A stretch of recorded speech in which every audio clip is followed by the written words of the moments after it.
Murder. Chalk outlines. DNA tests. Blood. Anonymous tip.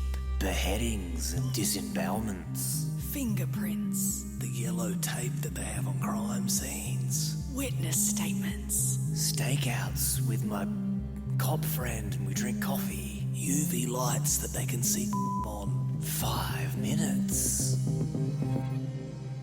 G'day there, podcaster. If you like true crime, you've come to the right place. We're about to get a true crime podcast story, but rather than it going for 60 minutes or maybe it's a three-parter, this is going to be in about 5 minutes because Belle loves true crime and she tries to summarise it as quick as she can. Should mention as well, no Liam today. Yeah, I didn't know if we were going to mention that or not. Yeah, it's fine. No Liam today, just Belle and I. Yeah. Today, I want to cover the story of Nanny Doss.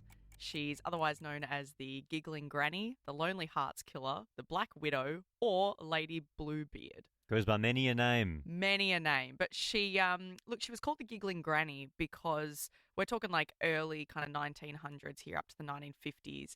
I'm about to play some audio in a second. You'll hear she does sound kind of creepy, but her laugh is what got her so famous. And she's actually up there with like having one of the biggest body counts a murderer has ever had. Like, she has killed 11 people over her lifetime. Here is a little snippet of her just talking about her upbringing. Where were you born, man? I was born in Alabama, Anderson. Did you have a large family? I had 4 sisters and a brother. Were you rich? No, sir. Farmer. Did you work in the field? Yes, sir. How long? All my life. Yeah, she sounds creepy. She does, and I think it's that whole, 50s like audio does sound bad. But annoyingly, I can't find online like actual audio or video of her doing the giggle. But from what's been reported, she basically, up until like she was in prison, which is where that interview was, she would always talk and then laugh afterwards and always be like, yeah, I'm fine. So she does kind of give off a little bit of that like psychopath like vibe. But she was known also for being so sweet and caring and loving and like giving lollies to children and chocolate and being like really just a caring grandmother. She had many siblings, she had many children, and she had many grandchildren. And she was always known as like just your loving, sweet nanny. And her name was also Nancy, nicknamed Nanny. So it just worked. But going into why she is one of these heinous murderers, sadly, is she did actually kill 4 of her 5 husbands, 2 of her grandchildren, 1 of her sisters, her own mother, 2 grandsons, and 1 mother-in-law. Whoa. The way that she did it was poison. She would poison the coffee, she would poison her pies, she would poison any of the meals that she made. She would poison all the people around her and kill them. Why? Mostly for their life insurance. She would take out life insurance on these people, including like her grandchildren. Wow. And then poison them.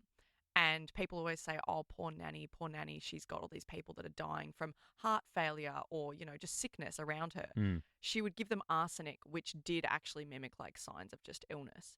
So she kind of played the victim her whole life. And then it turned out in 1954, she ended up just confessing after her final husband died. She just confessed to all of the murders. And So said, she yeah. went to the cops and was like, you know what, I've been doing this. Well, they started being a bit sus of her and said, hang on, is she really this innocent? Yeah. And she's giggling away. And then she said, yeah, I did it. I killed all of them. Yeah, right. And then she got locked up. Thing is, though, with her, like, yeah, she sounds creepy. And I do recommend looking her up online and just seeing how innocent she looked. What do you Google? Nanny, Ninnie, or N-A, sorry, Nnie, Doss. Doss, D-O-S-S? Yes. And that was her final name because, she was married 5 times and that was her 5th husband. Yeah, right. I don't know. From that audio, I pictured, obviously you can Google this when you get time as well listening to this, but I thought she was going to be a smaller frame. No. She's like full on, like, those grannies that you'd hug and feel really wrapped up in their hug. She's got a larger frame. Yeah. And she loved making, apparently she made prune pies, I think, from memory. Oh. So she'd bake all the time. And to be honest, like, there is That this checks part of me. We are literally talking about a murder here. But that's why it's okay. That's why I think I can True. make that joke. There is this sad part of it, though. Nature versus nurture.